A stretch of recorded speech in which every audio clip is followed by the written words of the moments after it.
This ship ferries 4,000 cars. Yours could have been on it.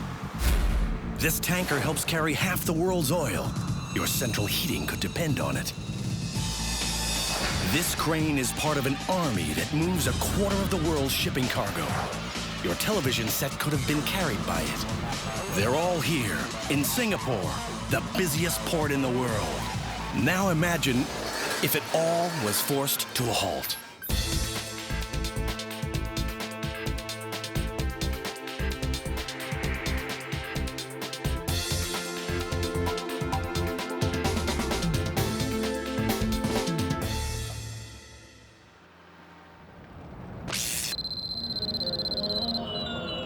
When a megaship decides it's in a hurry, watch out.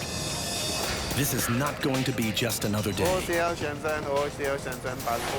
Shenzhen is not a ship that will sail into any port, and it will not allow just anyone to try what he's about to do. Good morning, sir. Approaching you Harbor now. pilot Joseph is about to squeeze the ship through the narrowest channel of one of the busiest shipping lanes in the world.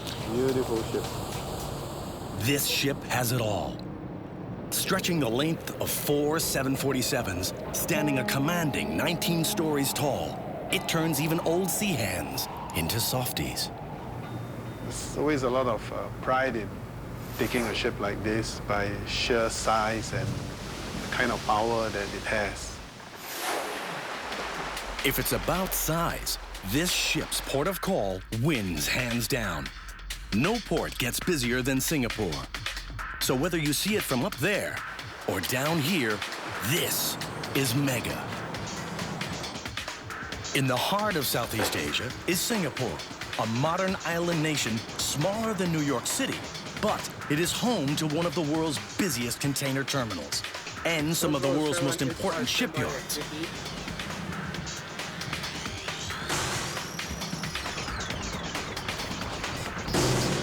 An army 6,000 strong keeps the port moving 24/7.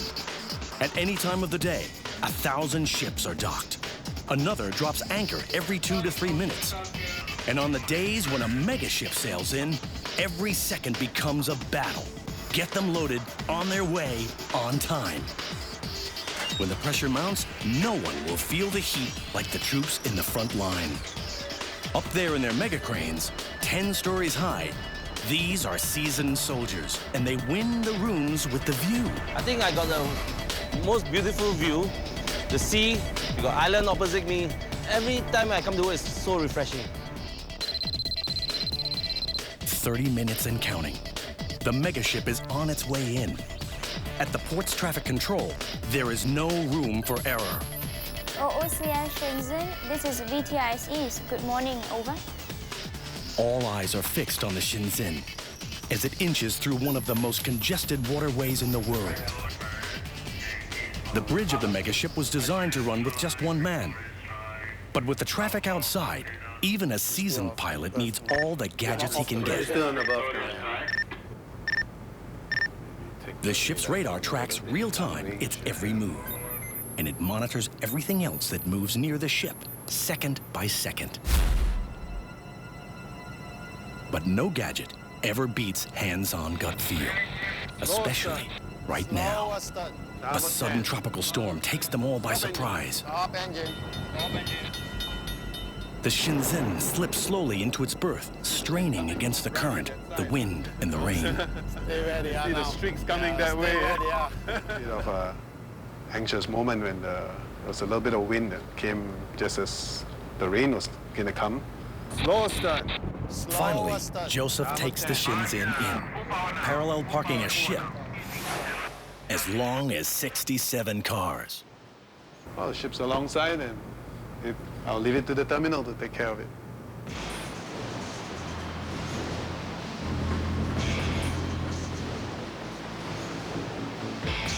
Within minutes, the troops get going and the first container comes down.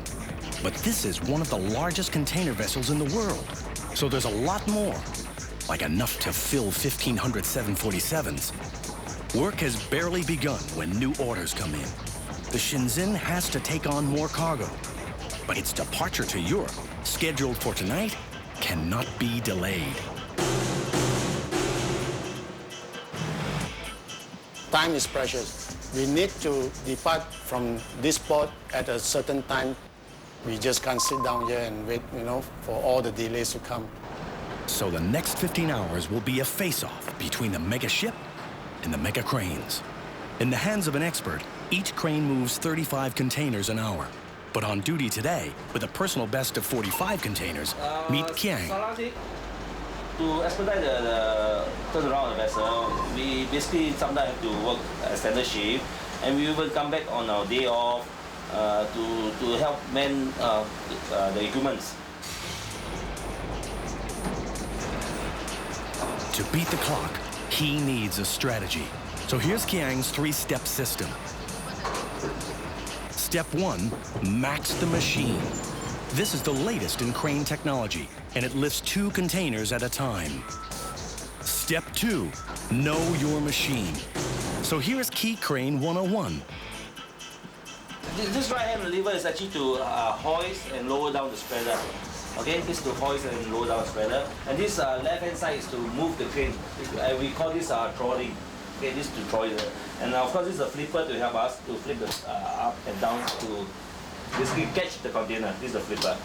And of course, to lock and unlock container, this is the 2 buttons. Oh, and one more thing before he forgets. I think the most important, you must not be afraid of heights. Actually, here's the all-important step 3. Have a plan. Unloading a ship is not about grabbing the nearest container. Take too much off one end, and this could happen.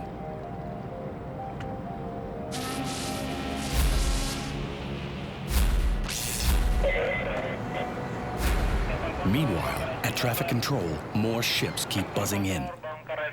With 9 radars and cameras throughout the port, the $40 million Vessel Traffic Information Service, or VTIS, can track 5,000 ships in real time, all the time.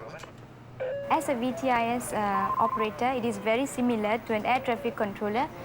They control aeroplanes and we control ships. This is the man with the toughest job in traffic control. Angkok's Beat is the busiest sector of the world's busiest port. What's happening is this ship, the name is called Zhehai, the 315. She's actually berthed alongside K16, and the pilot has just called me for channel currents to depart from the berth. Roger, From this room, controllers police the waters around Singapore, a vital shipping lane between Europe and Asia.